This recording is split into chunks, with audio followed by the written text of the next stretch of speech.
Have you ever heard someone say, our generation might live to be 100, and your first reaction was either, wow, that's amazing, or, oh no, that's kind of terrifying? Well, the book we're talking about today might completely change the way you think about your future. Honestly, it might even keep you up tonight. The book is The 100-Year Life. It's written by Lynda Gratton, a management professor from the London Business School, and she uses solid data, lots of it, to show us something pretty shocking. If you're 40 or younger right now, you have more than a 50% chance of living an entire century. But hold on. Don't jump straight to that cozy image of you at 95, sitting on a porch, grandkids running around, everyone smiling, life perfectly peaceful. Because the real punch of this book is not the warm, fuzzy, live long and prosper feeling. The book argues something much more unsettling. For our generation, extreme longevity might actually be a dangerous gift. Basically, one giant social experiment. Why? Because everything in our society, school, careers, retirement, was designed for a life that ends around 70, not one that stretches to 100. Our education system, our career planning, our financial savings model, even the rhythm of marriage and family life, all of these structures were built for a much shorter life. And when you stretch life to 100 years, those old models don't just not fit anymore. They completely fall apart. Now imagine this for a second. If you retire at 60, your retirement savings need to last 40 years. 40. Are you really sure you've saved enough for that? And here's the tougher part. In a world where technology evolves at lightning speed, do you honestly believe that what you learned in your 20s will still keep you competitive at 60 or 70 or even 80? That's the reality we're facing. This isn't just the extended version of a normal life. It's a totally reshaped, stretched out life that works by completely different rules. And the big question becomes, how do we navigate a life this long when the old roadmap no longer applies? That's exactly what this book tries to teach us. A brand new survival manual for the century-long life. All right, let's jump into the first core idea. Let's take a look at why the life script we grew up with has completely stopped working. Why the traditional way of living just falls apart once you stretch life to 100 years. Lynda Gratton uses a super vivid analogy in the book. Most of us are still living according to something called the three-stage life. What are these three stages? Stage 1, roughly the first 25 years, the grow and learn phase. We're basically like a brand new laptop, downloading all the software, updates, and systems we'll need. Stage 2, the next 40 years or so, the work and family phase. This is when we're outputting nonstop, creating value, building a career, starting a family. Stage 3, the final 10 plus years, the retire and relax phase. Time to power down and enjoy the rewards. This model has worked for almost a century, but it's built on one fatal assumption. People didn't live that long. Back then, if you retired at 60 and the average lifespan was 75, your retirement made up only about 20% of your life. Work 40 years, fund 15 years of retirement, the math was tight but doable. But the future? Now imagine this. You still retire at 60, but you live to 100. What does that even mean? It means the money you saved over 40 working years has to support another 40 years of retirement. That's basically mission impossible. There's a line in the book that hits hard. Doubling your retirement years doesn't mean you just double your savings. Because hello, there's inflation, medical bills, those numbers blow up into something astronomical. And that's just the financial side. The deeper issue is meaning. Picture this. You've mastered all your skills by the time you're 40, then you spend the next 20 years repeating the same work. And after that, 40 years of pure leisure. The first half becomes repetitive and dull. The second half becomes long and empty. It's not just financially unsustainable, it's mentally brutal. So the author is very blunt about it. The classic three-stage life is going to collapse. It's like a jacket that fit you perfectly when you were a kid. But now you've grown, and no matter how hard you try, you just can't squeeze into it anymore. Forcing it only makes you miserable. So if the old outfit doesn't fit, what new life design should we put on? That leads us to the next part, and honestly, the most exciting idea in the whole book, the multi-stage life. If the old script is torn to pieces, how do we actually live the new one? Lynda Gratton offers us a new and hopeful answer: the multi-stage life. So what is a multi-stage life? Simply put, life is no longer a straight line from A to B. Instead, it becomes an open-ended game made up of chapters with different themes. In the future, your life may unfold like this. In your 20s, you're a hard-working office employee. In your 30s, you pause your career and become a world-traveling explorer. In your 40s, you return with fresh inspiration and become a learner in an entirely new field, maybe even an independent entrepreneur. In your 50s, you might re-enter a large company as a consultant or manager. In your 60s, you may choose a freer, more meaningful community-oriented job. And these stages will keep interweaving and looping in flexible ways. You'll find that the goals, rhythm, and priorities of each stage are completely different. They're no longer mechanical upgrades, but fluid transitions and transformations. The book brilliantly points out that in a multi-stage life, leisure and work are no longer a strictly separated before and after. Instead, they become lifelong partners that can alternate with each other. Rest is no longer just something you save up for retirement. It might be a one-year learning break that recharges you for your next stage. This life model has three major advantages. First, it fights boredom. You don't have to suffer in the same position for 40 years. Over a long lifetime, you can have multiple chances to start over. Second, it spreads risk. If one industry declines, you have the ability to rise again in another field. Third, it extends youth. And here, youth doesn't mean age. It refers to a state of constant learning, curiosity, and courage to change. And this state can last for 60 or 70 years of your life. But this also brings a brand new and very central challenge.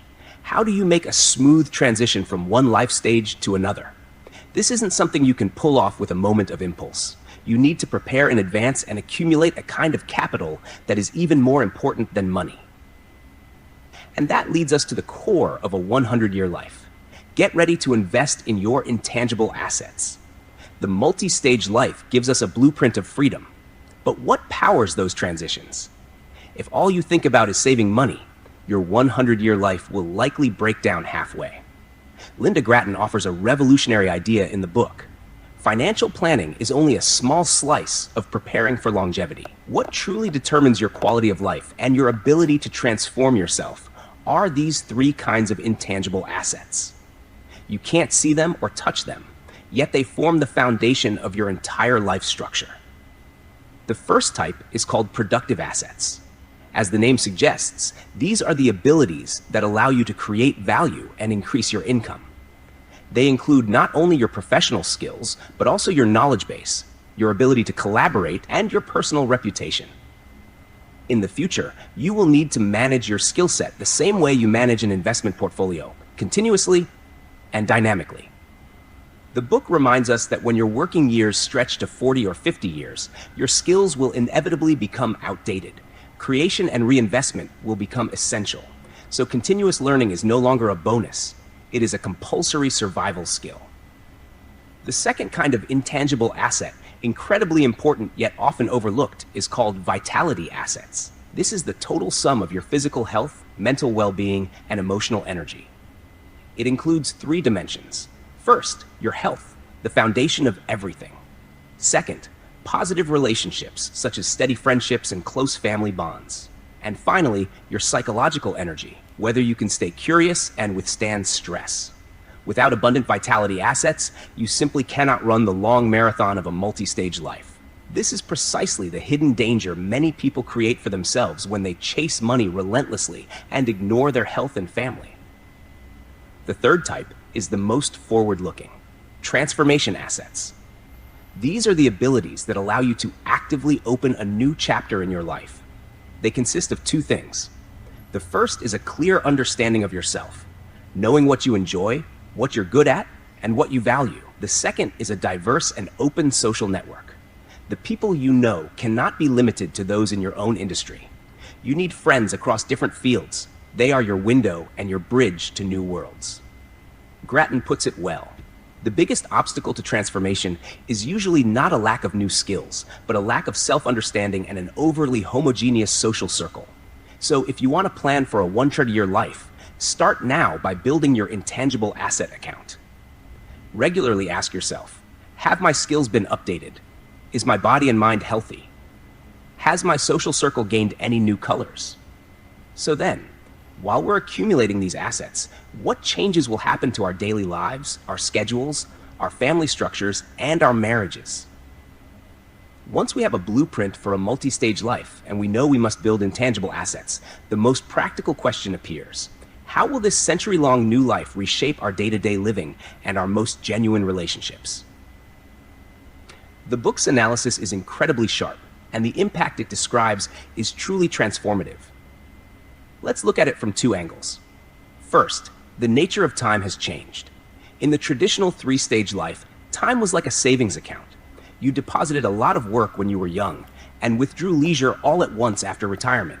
But in a multi-stage life, time becomes more like scattered funds that you must allocate flexibly. Leisure, learning, work, and family no longer follow a fixed sequence. Instead, they weave into each other, appearing again and again throughout your life. This means that at 35, even if you've already achieved success, you might choose to pause for a year to travel or study. And at 60, you might start a new career while spending 3 days a week with your grandchildren. The boundary between busy and free time will blur completely. What you need to master is a more advanced ability to dynamically balance your time. Second, the structure of relationships has changed. Longer lifespans will first extend the entire family chain. The book describes a future scenario. You may very well witness the birth of your great-grandchildren. 4 generations under one roof, even 5, could become normal. But these relationships don't just get longer. They become more complex and more diverse. For example, when your parents reach an age where they require care, you yourself might already be close to 70, while still supporting your adult children's careers. This multi-generation responsibility and pressure has never existed on such a scale. A deeper shift happens in marriage. Gratton makes a striking observation. When marriages can realistically last 60 or 70 years, they become more like long-term partnerships, and their meaning will inevitably evolve. As partners go through different life stages, their growth rates may diverge sharply. This means marriage may require multiple rounds of renegotiation, and for some, journeying with different partners at different stages of life may become a choice. This isn't encouraging separation, it's simply stating a fact. When two people are tied together for such a long shared journey, the flexibility of the relationship and the ability to grow together become incredibly important. So you'll realize that a 100-year life is not just about planning your path. It's a process of co-evolution among all of us. It requires more honest and more frequent conversations with family and partners about time, responsibility, and expectations. And to sustain such a long, ever-changing journey, to ensure you always have the confidence and freedom to choose at every stage, one thing must become a lifelong habit. To navigate a life this long and this dynamic, the most essential kind of endurance isn't physical strength nor even money. It's the ability to keep refreshing your understanding of the world. This leads to the final, highly actionable, and disruptive idea of the book. Education will shift from a single life stage to a habit that runs across an entire century. Professor Gratton uses a beautifully accurate metaphor. In the past, education was front-loaded, like charging a device once and expecting it to run for life. But in a future shaped by rapid technology cycles and multiple personal transformations, that initial charge won't even carry you through the first half of life. So what will future learning look like? It will be a lifelong, diversified investment. Learning will become like maintaining your health, a steady, ongoing habit, something you do continuously, day after day. It will mainly take 2 forms. The first is high-frequency, crystal-clear micro-learning. This is no longer about going back to school for a few years. It's about using online courses, workshops, community learning, and even a carefully selected podcast, like taking vitamins, to patch your knowledge gaps anytime and keep up with the pulse of the times. The book points out, in the future, managing your skill portfolio will become as important as managing your investment portfolio. You'll need regular reviews, adjustments, and rebalancing. The second form is periodic recharging and reinvention. This aligns with the transition points we mentioned in the multi-stage life. When you're ready to shift from one life stage to another, say, from corporate employee to independent consultant, you may need to dedicate a solid block of time, maybe a few months or even a year or two, to deep, systematic learning. This lays an entirely new knowledge foundation for the next chapter of your life. And it's not only about career. What you learn will expand dramatically. It could be a new skill, a new language, or even philosophy, psychology, or how to stay healthy. The purpose of learning rises from career advancement to building a richer, more self-directed life. So from now on, please let go of the idea that I've already finished learning. Try to add learning back into your yearly and monthly schedule and treat it as a regular investment into your most important account of intangible assets. By this point, we've already outlined the essence of the 100-year life. From the end of the traditional 3-stage life to the beginning of a multi-stage life. From focusing on tangible assets to investing in the 3 major intangible assets. From restructuring time and relationships to turning learning into a lifelong habit. The ultimate purpose of all this is not to create anxiety, but to give us a sense of hope and agency we've never had before. The greatest gift of longevity is not just a longer old age, but having more time to become the many possibilities you want to be. The real insight of this book is, life is no longer about climbing one fixed peak and staying there. It is about exploring a wide plateau with rolling hills, beautiful valleys, and countless routes where you can wander, settle, turn, and enjoy landscapes that are different yet equally magnificent. Planning your 100-year life, now is the best time to begin.